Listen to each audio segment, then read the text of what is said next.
Voilà Kota Potirgo Nafata, Naral Buran, il ne sert à rien de se battre. Il vaut mieux convaincre que vaincre, parce que ce qui est convaincu est d'office vaincu, alors que ce qui est vaincu n'est pas convaincu. Quand Dieu a créé, il a d'abord créé les sages, les humains et les cons. Il a pris les sages qu'il a mélangés parmi les sages parmi les humains et les sages parmi les cons. Il a ensuite pris les humains qu'il a mélangés parmi les humains parmi les humains et les humains parmi les cons. Il a enfin pris les cons qu'il a mélangés parmi les cons parmi les humains et les cons parmi les cons. Et c'est quand les cons se retrouvent parmi les cons et qu'il leur revient la décision de décider que c'est la catastrophe.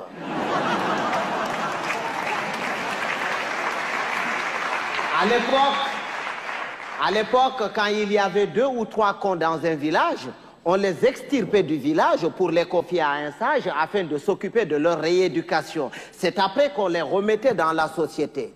Mais aujourd'hui, s'il fallait sortir tous les cons, certaines villes et certains villages se verraient vidés de toutes leurs substances humaines sans qu'on ait réussi à vider tous les cons. Et un con, c'est un con. Il ne reconnaît jamais qu'il est con. Pour lui, c'est l'autre qui est toujours con. C'est son voisin qui est con. Lui, non.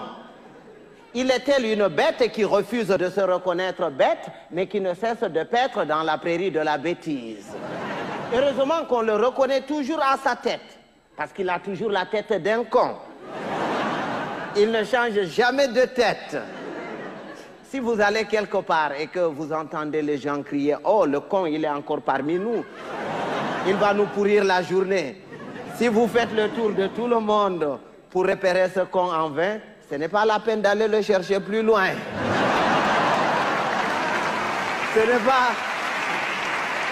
C'est pas qu'il y a plus de cons cette année que les années dernières, mais c'est parce que les cons de l'année prochaine sont déjà parmi nous.